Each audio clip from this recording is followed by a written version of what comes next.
দুদিন ধরে খুব বৃষ্টি, ঘর থেকে বের হতে পারছি না। আকাশের অবস্থা দেখো খুব খুব খারাপ। সকালে ঘুম থেকে উঠে মনটা খারাপ হয়ে গেল।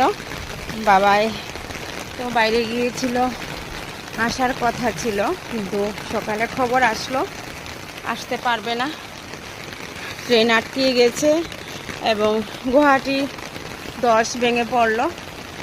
তো কী করে আসবে সেটা আরও টেনশানে আছি।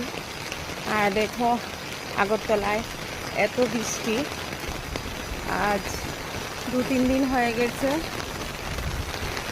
দোকানও যেতে পারবো না।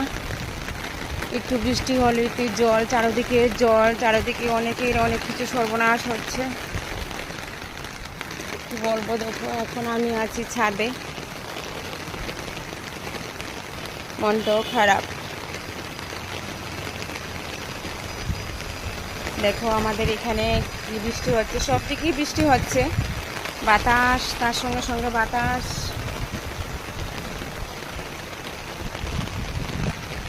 কাজকর্ম নষ্ট, সবাই ঘরে আটকিয়ে, চারদিকের অবস্থা খুব খারাপ।